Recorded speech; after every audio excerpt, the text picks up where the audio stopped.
Comme pour chaque rassemblement, grand rassemblement des Lakota Sioux, chaque année, à l'époque des danses du soleil, comme nous verrons plus tard, le campement se constitue de manière suivante. À l'extrême sud, à l'entrée sud, vous avez le clan des Hunkpapa emmené par Sitting Bull. Si on remonte vers le nord en passant par l'ouest du cercle, on va avoir le clan des Santee Sioux, le clan des Yankton, le clan des Oglala et enfin les Cheyennes à l'extrême nord. Alors, même si ces derniers n'ont aucune racine linguistique commune avec les Lakota, ce sont des amis traditionnels et de longue date. Ensuite, si je retourne vers le sud du cercle en passant par le côté est, je vais trouver les Mnikrowoju, les Brûlés, les Blackfoot Dakota et enfin les Sans-Arc. Au centre du campement, il y a le grand tipi, le tipi du conseil. Alors ce jour-là, le campement est d'une telle ampleur qu'il fait environ 2,5 km de diamètre. Il y a environ 10 000 personnes sur ce campement, dont 3 à 4 000 guerriers. Ce jour-là aussi, ce matin-là plutôt, quelques kilomètres au sud du campement, il y a la colonne du général George Armstrong Custer. Le général Custer, c'est un général spécialiste dans la guerre indienne qui est connu sous le nom du tueur de femmes et d'enfants par les Lakota. Alors il fait déjà partie d'une controverse qui a eu lieu quelques années plus tard, en 1868, lors du massacre de Washita River, ou alors la bataille de Washita River. Ça dépend qui c'est qui raconte ou quel livre d'histoire vous employez. Donc nous avons ce général Custer qui s'apprête à attaquer cet immense camp par surprise. Alors ils viennent de diviser ses forces en 3 sections. La première sera emmenée par lui, la deuxième est emmenée par le major Marcus Reynaud, et la troisième est emmenée par le capitaine Frédéric Bentin. Nous sommes le 25 juin 1876. Dans quelques heures, il y aura la bataille qui va devenir la bataille la plus célèbre des guerres indiennes, à savoir la bataille de Little Bighorn.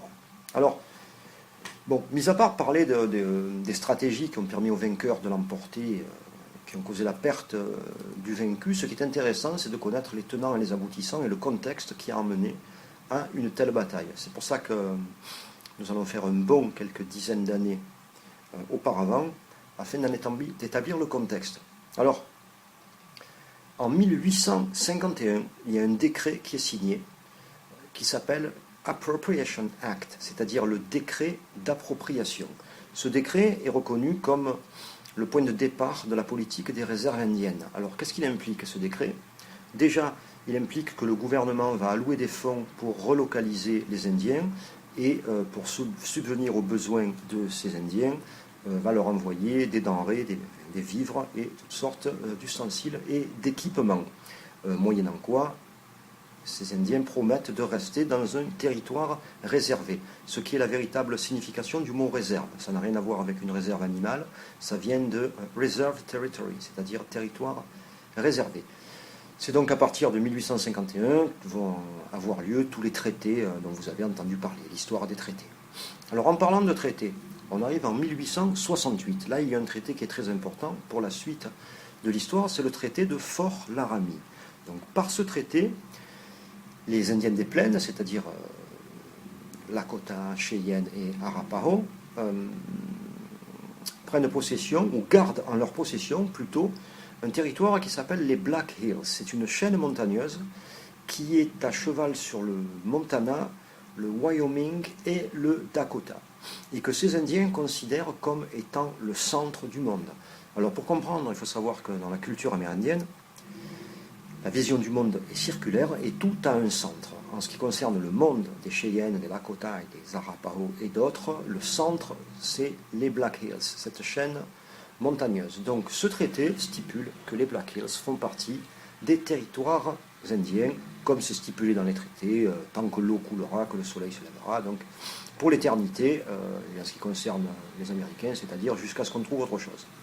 Alors, en 1871, 3 ans plus tard, il y a un amendement au décret d'appropriation qui a été, comme je vous le dis, édifié en 1851. Il y a un amendement qui va être très important pour la suite.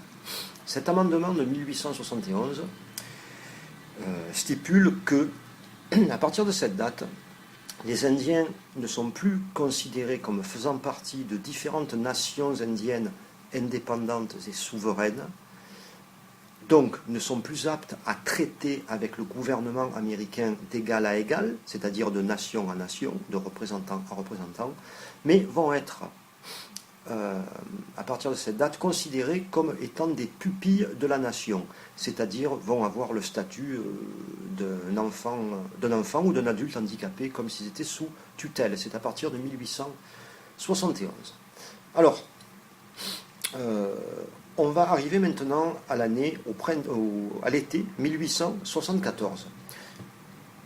Donc, même si le traité de Fort Laramie 1868 stipulait que ce territoire était entièrement territoire indien, donc interdit aux colons blancs et aux prospecteurs, vous vous doutez bien qu'il va quand même y avoir notamment des chercheurs d'or qui vont s'infiltrer de plus en plus dans ce territoire indien pour voir s'ils trouvent de l'or. Et bien entendu, ils trouvent de l'or.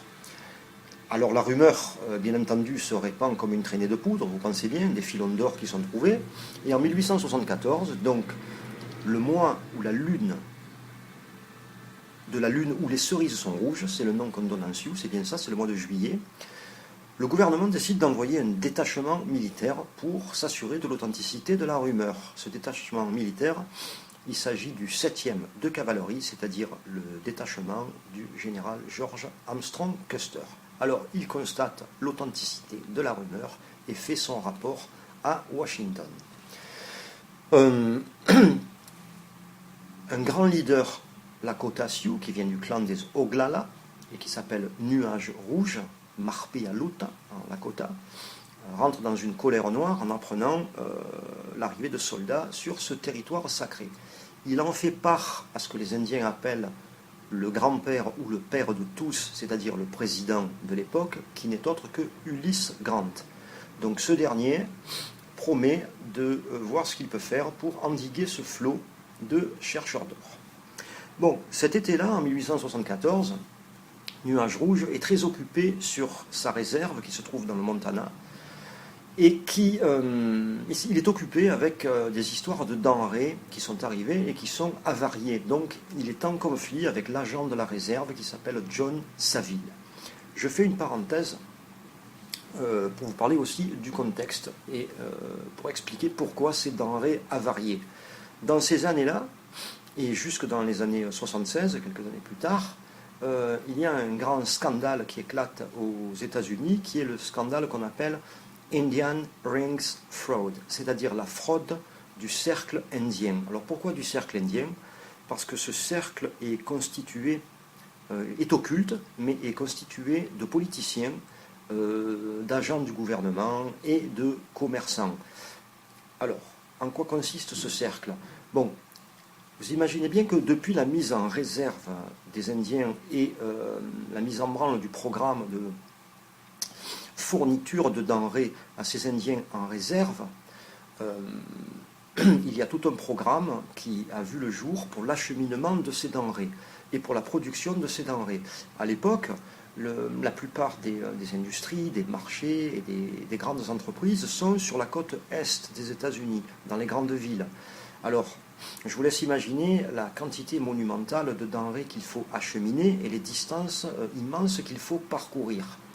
Donc, ce cercle occulte de l'Indian Rings, c'est en fait une bande d'escrocs qui spéculent justement sur ces denrées et qui, par tous les moyens possibles, en tirent des profits immenses, c'est-à-dire par de la surfacturation, par de la non-livraison de denrées ou de la livraison minime par rapport aux quantités achetées, par l'échange de denrées avariées en gardant les denrées de bonne qualité. En fait, tous les moyens possibles et imaginables, et ce cercle occulte brasse des millions de dollars.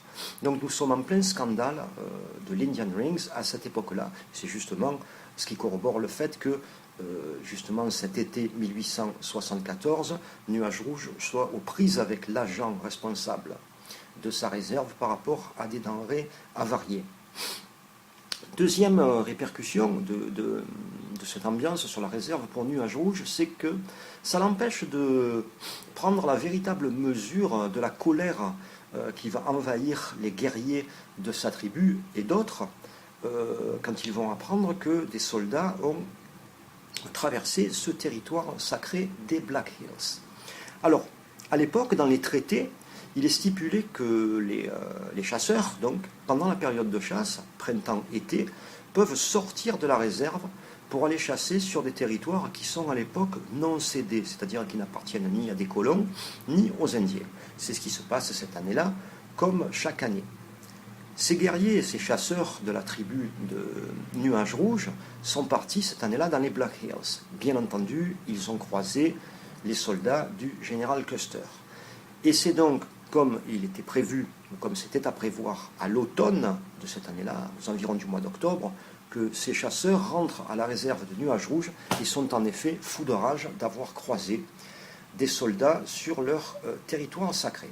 C'est là qu'a lieu un premier incident, que je vais appeler l'incident du drapeau, incident qui montre bien la tension qui commence à naître avec l'apparition de ces soldats et qui va se solder à la fin par la bataille de Little Bighorn. Alors, l'incident du drapeau, c'est au mois d'octobre.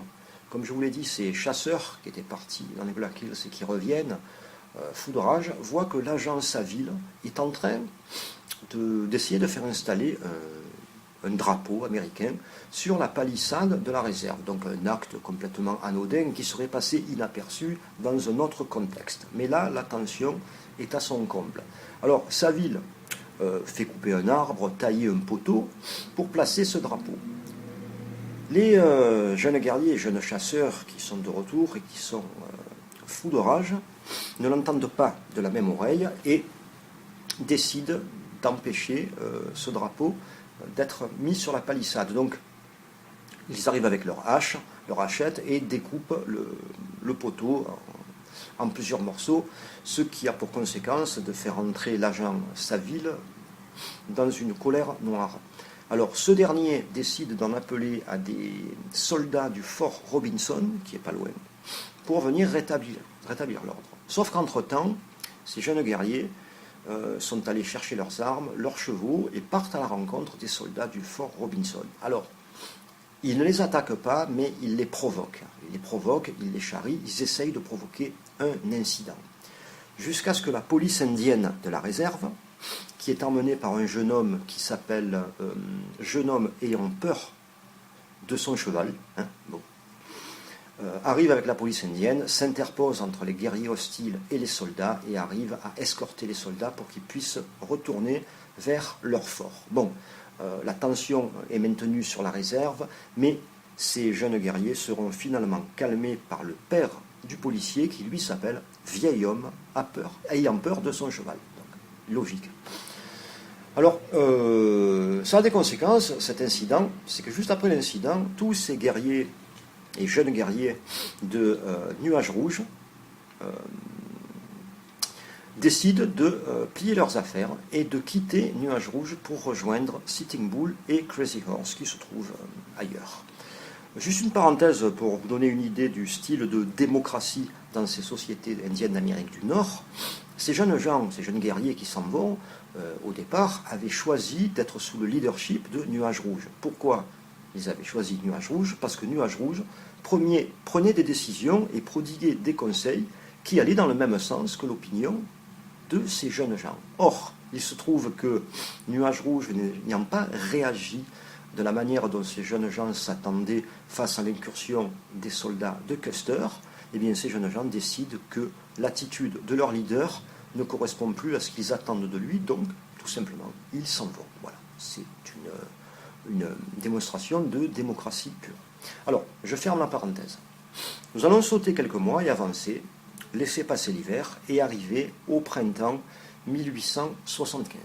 Alors, la rumeur sur les filons d'or n'a cessé de grandir et ce sont maintenant des centaines, voire des milliers de chercheurs d'or qui se précipitent sur cette route qui va être maintenant nommée par les Indiens la route des voleurs. Le gouvernement, cette fois, envoie une autre colonne militaire pour constater ce qui est en train de se passer. Cette fois, la colonne est emmenée par le général Crook. Général Crook que les Sioux surnomment le général 3 étoiles, parce qu'il a 3 étoiles. Ce général Crook, pour faire une petite parenthèse, mais vous présenter qui il est, s'est déjà illustré lors des guerres indiennes dans le sud-ouest des États-Unis, et notamment contre les Apaches, qui eux lui avaient donné le surnom de Nantan-Lupan, ce qui veut dire le grand loup gris, sans doute dû à sa chevelure grise. Alors, à cette époque-là, maintenant, en 1875, il est surnommé Général Crook 3 étoiles par les Indiens Sioux. Donc, il procède à sa vérification et se rend compte qu'en effet, il y a des centaines, voire des milliers de prospecteurs qui sont là de manière illégale. Il se contentera simplement de leur faire remarquer qu'ils sont là de manière illégale, mais n'entamera aucune action militaire contre eux, puisque de toute façon, je pense qu'en son fort intérieur, il sait très bien comment ça va se terminer. Alors, vu l'ampleur de cette ruée vers l'or, Nuage Rouge ne décolère pas, ainsi qu'un de ses amis leaders de la tribu des Sichanrou Lakota, qui s'appelle Aigle Tacheté, en Lakota Sinte Gleshka. Voilà. Les deux leaders contactent Washington, qui cette fois-ci décide d'envoyer une commission, ou plutôt une délégation, ce qui est en fait toujours le signe du début de la fin. Alors, une délégation, pour faire un parallèle qui est assez intéressant, une délégation qu'on envoie chez les Amérindiens, en fait, c'est un échantillon représentatif de notre société. Une délégation est toujours formée par un leader politique, un leader ecclésiastique, un leader militaire et un leader commerçant. Alors, pour cette commission, le leader politique sera le sénateur William B. Allison, qui est, si je me souviens bien à l'époque, le sénateur de l'Iowa. Le leader ecclésiastique sera le révérend Samuel D. Heyman, qui s'est déjà illustré chez les Santisiou pour sa christianisation et d'autres histoires. Il y aura le général Alfred Terry pour les militaires, qui interviendra plus tard dans l'histoire, et le commerçant John Collins, qui est un commerçant du fort Laramie. Alors sur le chemin, pour s'assurer que les Indiens dits hostiles, c'est-à-dire ceux vivant hors réserve, seront présents en même temps que les Indiens des réserves pour les discussions, la délégation envoie des courriers à des gens comme Sitting Bull ou Crazy Horse pour leur stipuler de se trouver à tel endroit, à telle heure, pour les négociations. Ces deux derniers, Sitting Bull et Crazy Horse, dont je parlerai plus tard, plus en détail, ne s'embêtent pas avec le courrier et stipulent simplement aux messagers de rapporter à la délégation qu'ils ne céderont pas une once de terre. Cependant, Crazy Horse décide de déléguer un de ses guerriers qui s'appelle Little Big Man, rien à voir avec le film, mais dont je reparlerai plus tard. Alors nous arrivons au 20 septembre. Le 20 septembre 1875, au matin, la délégation est là, les quatre sont assis sur des sièges et sont entourés, ou plutôt derrière, il y a environ 120 soldats américains pour assurer leur protection. Et là, ils sont surpris, ils sont désagréablement surpris, parce que ce sont quelques milliers d'Indiens Sioux, Arapaho et Cheyenne qui se présentent pour le Conseil. Alors le problème que ça crée, je vous l'explique en deux mots, c'est qu'à l'époque, un traité est considéré comme valable uniquement si le trois quarts des Indiens mâles se trouvant là, à ce moment-là, et étant concernés par l'affaire, signent. Bon, vous imaginez bien que les milliers d'Indiens qui sont venus là, ce n'est pas pour ce qu'on appelle à l'époque toucher le crayon, puisque, j'ouvre une parenthèse que je referme vite, quand on parle de signer un traité, en ce qui concerne les Indiens d'Amérique, vous savez qu'ils n'utilisaient pas l'écriture. En fait, le processus est tout simple. Le scribe, à la fin du traité, sur le document, appose le nom du leader concerné. Une fois qu'il a apposé son nom, le leader concerné touche le crayon. On appelle ça toucher le crayon. C'est ce que nous appelons signer le traité. Donc, en ce matin du 20 septembre, ces quatre personnes de la délégation se trouvent en présence de ces milliers d'Indiens qui arrivent, alors de manière théâtrale, exprès pour faire une démonstration de force, qui arrivent par salve d'une centaine à chaque fois, en tirant en l'air et en poussant des cris de guerre, et qui viennent se ranger les uns après les autres, de manière à former un grand cercle et à encercler toute la délégation, ainsi que les soldats. Alors, La discussion ne mène strictement à rien. Les représentants de la délégation se rendent rapidement compte que les Indiens ne vendront absolument rien. Donc ils décident d'adopter une seconde approche qui est, vous allez le voir, originale et même humoristique.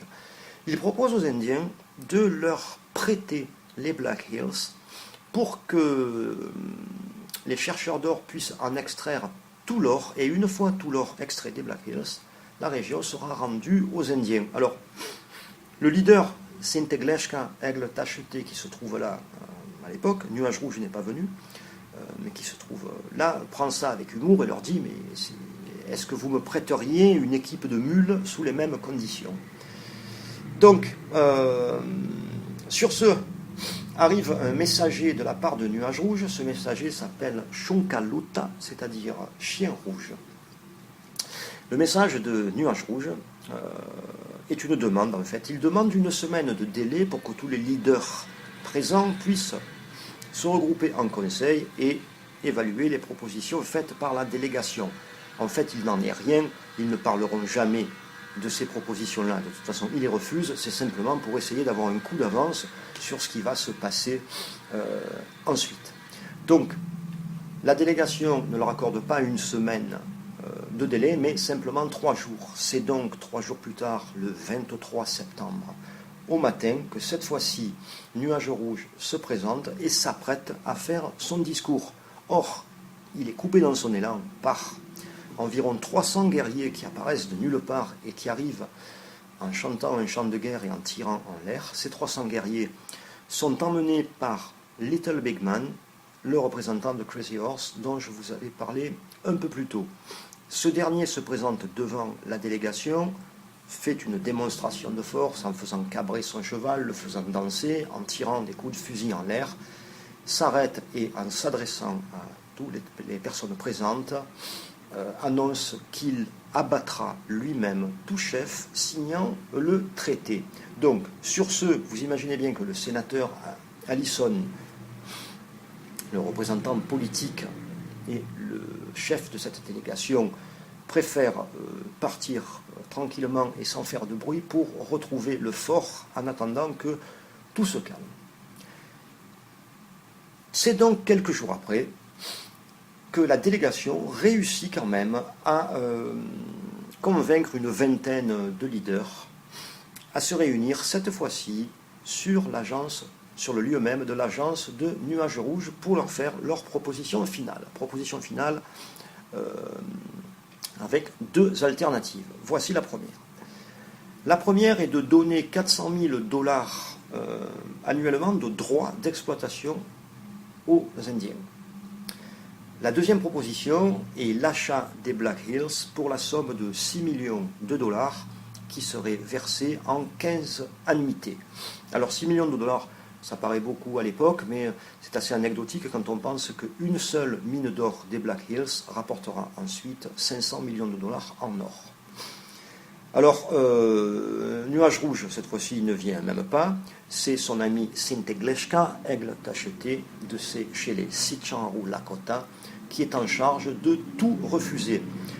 La délégation rentre donc bredouille à Washington et décide sur le champ, dès son arrivée à Washington, de donner une compensation de force aux Indiens et de leur prendre les Black Hills de toute façon. Ce qui ne traîne pas. Nous sommes maintenant le 9 novembre, donc vous voyez peu après ce 23 septembre, et un inspecteur de ce qu'on appelle Indian Bureau, qui sera plus tard le Bureau des Affaires Indiennes, BIA, mais qui n'est pas encore né sous cette égide, donc l'inspecteur Watkins fait son rapport. Son rapport est assez édifiant, vous allez le voir, c'est assez intéressant. Il dit que tous les Indiens vivant hors des réserves qu'il a rencontrées sont bien nourris, bien armés, sont nobles, ambitieux et indépendants, ce qui représente une menace pour le système des réserves indiennes. Je vous laisse le soin de faire le parallèle avec notre style de société. Nous sommes donc le 9 novembre. Arrive maintenant le 22 novembre, où le secrétaire à la guerre met en garde contre les troubles à venir dans les Black Hills si tous les Indiens hostiles ne sont pas mis en réserve. Le 3 décembre, simplement quelques jours plus tard, le secrétaire à la guerre met en garde...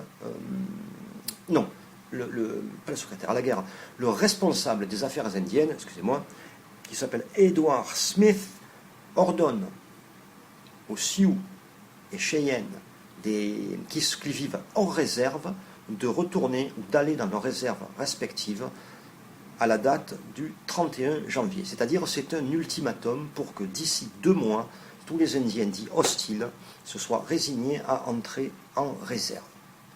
Nous allons passer directement au lendemain de la fin de cet ultimatum, c'est-à-dire le 1er février. Et là, le secrétaire de l'Intérieur notifie au secrétaire de la guerre que l'ultimatum ayant été atteint, c'est maintenant aux forces armées de régler le problème des Indiens hostiles. Donc ça ne chôme pas. 6 jours plus tard, le 7 février, le département de la guerre autorise le général en chef Sheridan à commencer les opérations en ce qui concerne Sitting Bull, Crazy Horse et les autres. Une petite parenthèse sur le général en chef Sheridan, il y a d'ailleurs un village dans le Montana qui porte son nom, je l'ai traversé. Alors ce général en chef Sheridan est une personne qui s'est illustrée lui aussi pendant les guerres indiennes, mais d'une manière un peu plus... un peu moins glorieuse que Crook, vous allez le voir. Sheridan est l'instigateur de ce qu'il appelle la guerre totale. Vous voyez que la guerre totale n'est pas née au XXe siècle. Donc il est l'instigateur de la guerre totale qui constitue pour lui le fait de, dans un premier temps, éliminer quasiment totalement les bisons, qu'il sait être justement le supermarché des Indiens d'Amérique. Donc à partir du moment où il décide ça, il y aura pour la petite histoire plus de 5 millions de bisons d'exterminés. Donc pour lui, la guerre totale, c'est éliminer tous les bisons et aussi mener une guerre sans merci aux femmes et aux enfants en attaquant les villages, en les brûlant et en brûlant la nourriture, surtout dans la saison de l'hiver, qui constitue la saison où les Indiens sont le plus vulnérables. Nous devons donc ça à ce général en chef Sheridan. Et dernière anecdote pour vous situer le personnage, nous devons à Sheridan la phrase célèbre « Un bon Indien est un Indien mort ». Voilà. C'est donc le 8 février que le général Sheridan ordonne aux généraux Crook, 3 étoiles, et Terry de se préparer pour les opérations. Alors un petit mot sur l'hiver de cette année-là, donc l'hiver 75-76. C'est un hiver qui a été très très rude avec énormément de tempêtes de neige et de blizzards dans la région, ce qui a eu pour effet que les crieurs ou les messagers qui avaient été envoyés rejoindre les chefs leaders plutôt hostiles pour les mettre en garde, pour les prévenir de cet ultimatum, n'ont pas pu le faire en temps et en heure de toute façon, puisque la plupart sont arrivés à destination quelques semaines après la fin de l'ultimatum. Et de toute façon, l'hiver avait été tellement rude que aucun leader responsable n'aurait pris la décision de mettre en marche forcée les femmes, les enfants et les vieillards dans un tel blizzard. Ils les auraient condamnés à mort. De plus, vu la famine qui régnait sur les réserves cette année-là, avec l'histoire des denrées avariées, comme je vous ai parlé au préalable, si les hostiles étaient rentrés en réserve, ils seraient tous morts de faim. Preuve en est que cet hiver-là, même les Indiens non hostiles, c'est-à-dire ceux étant déjà en réserve, un grand nombre s'était échappé des réserves pour aller chercher de la nourriture ailleurs. Voilà pourquoi cet ultimatum a été pris de toute façon par tous les Indiens hostiles comme une simple déclaration de guerre. Donc nous sommes là vers la fin de l'hiver 75.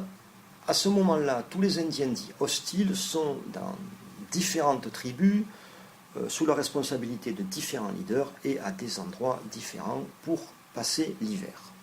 La première attaque ne tardera pas, elle aura lieu le 17 mars. Alors, c'est le 17 mars que, sans prévenir, bien entendu, une colonne emmenée par le général Crook, 3 étoiles, va attaquer un village qu'elle croit être le village Oglala de Crazy Horse.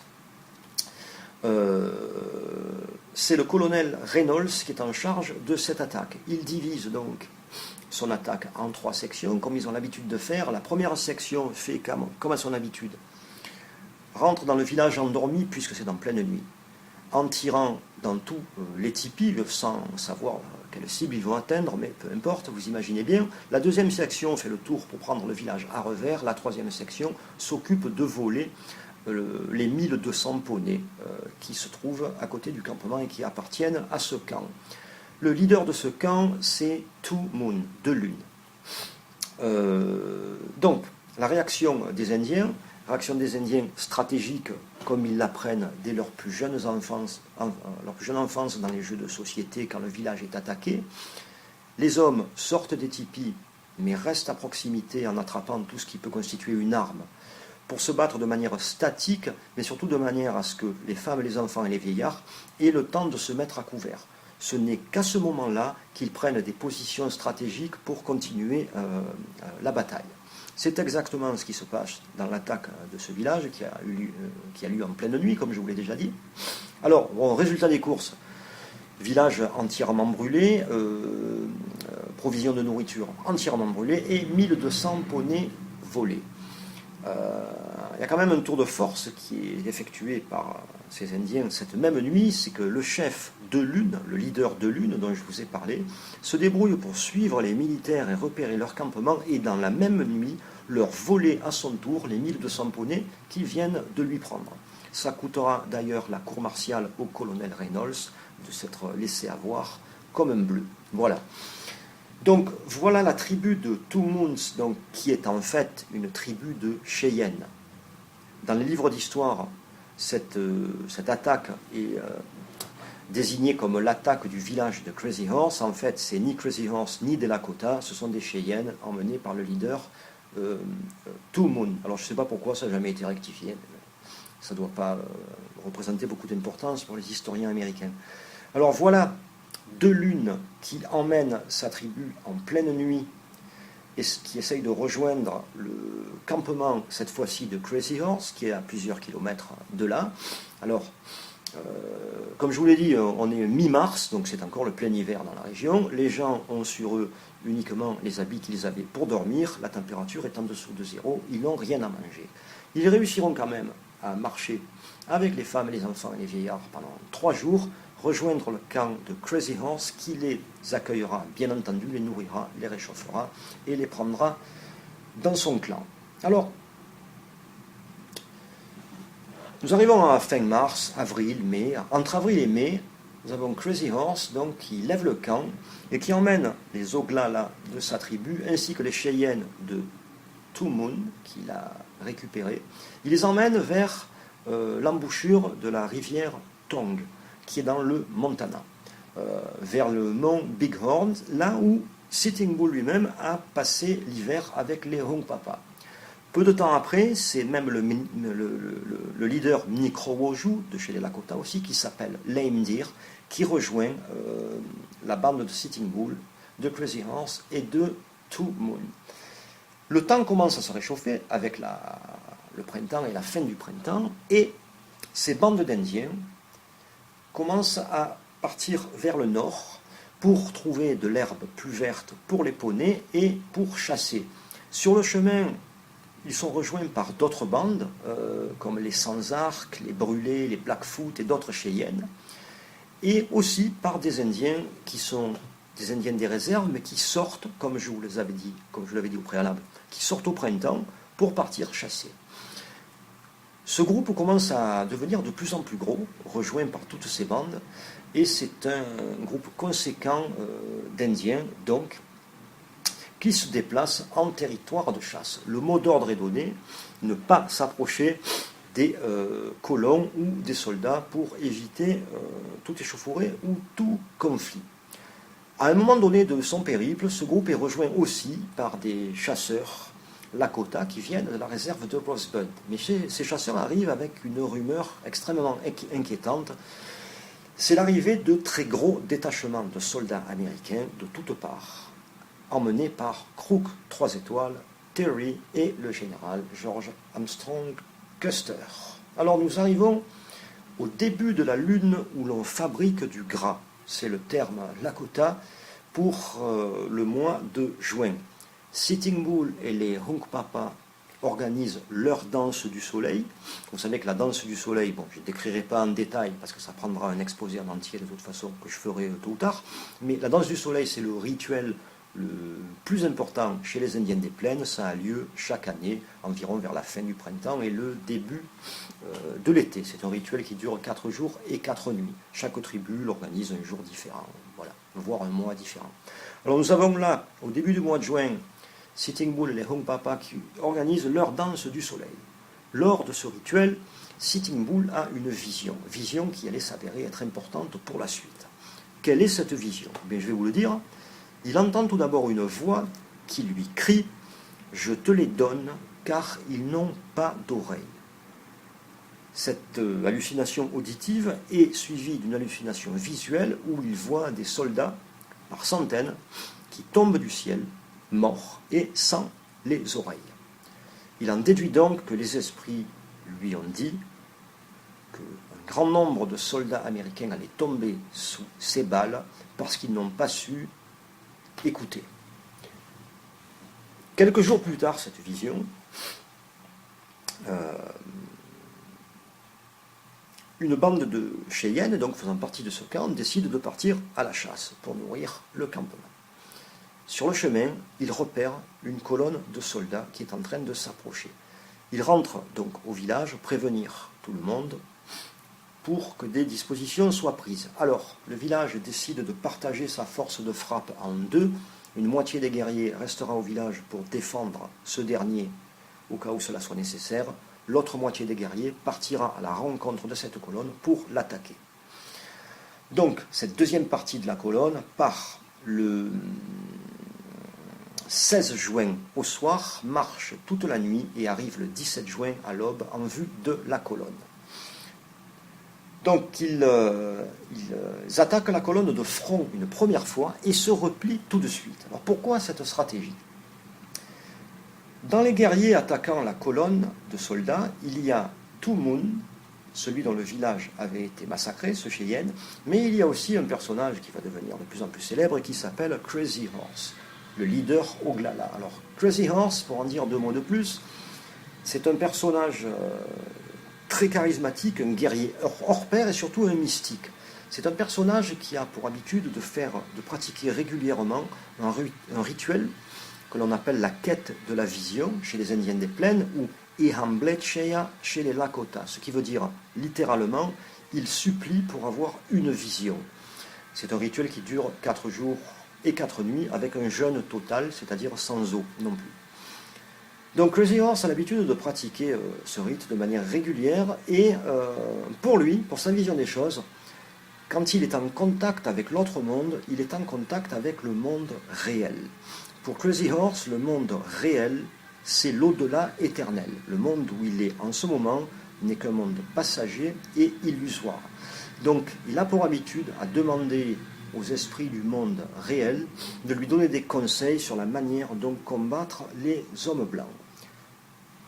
Il dit avoir reçu des conseils de guerre et il les met à contribution justement lors de cette bataille. Voilà pourquoi en attaquant de front il se retire de suite et il continuera ce stratagème en utilisant ses forces divisées en tout petits groupes tout au long de la journée. Ce qui provoquera un étonnement dans la colonne américaine et qui la déstabilisera. Ils en seront même au point où leur colonne va se disloquer et se disperser. C'est alors là que Crazy Horse enverra sans cesse des petits groupes, des petits commandos, pour intervenir chaque fois que 2 portions de la colonne américaine essayent de se réunifier. Et il va continuer ce stratagème jusqu'à ce que ce soit la débandade totale pour la colonne américaine. Ce jour-là, il y a un autre guerrier qui s'illustre, c'est un guerrier Cheyenne qui s'appelle Arrive en vue. Alors, Arrive en vue passe la journée à faire des actions d'éclat et héroïques, finit par aller devant les soldats à quelques mètres de leurs fusils pour les narguer et faire toutes sortes de figures avec son cheval. Bon, il finira quand même par avoir son cheval abattu, il tombera au sol, et nous verrons là un guerrier, un cavalier qui s'avérera être une cavalière, sortir des rangs de chez les Cheyennes, foncer dans les rangs ennemis, récupérer Arrive en vue et le ramener à bon port. Qui est cette cavalière? Cette cavalière n'est autre que la sœur de Arrive en vue, qui était venue avec les guerriers pour aider et s'occuper des poneys. C'est pour ça que cette bataille du 17 juin est consignée dans le livre d'histoire comme la bataille de Rosebud, mais dans la tradition orale cheyenne, elle est consignée sous le nom de la bataille où la fille a sauvé son frère. C'était donc le 17 juin 1876, la lune où on fabrique du gras. Alors, ce groupe d'Indiens n'apprend que le lendemain qu'en fait, ils viennent de démolir la colonne du général Crook 3 étoiles, rien que ça. Ce général dépêche tout de suite des courriers pour prévenir Terry et Custer de ne pas attaquer ce groupe d'Indiens qui est considérable, qui a une force de frappe considérable, parce qu'une colonne seule ne peut pas en venir à bout. Nous verrons plus tard que ces courriers ne sont pas arrivés. Mais pour le moment, c'est-à-dire le lendemain, le 18 juin 1876, nous avons ce groupe d'Indiens qui constitue maintenant une dizaine de milliers de personnes, dont environ 4000 guerriers, qui décident de se mettre en marche pour atteindre un endroit dans le Montana et établir un campement pour l'été, campement sur un lieu qui s'appelle Little Big Horn.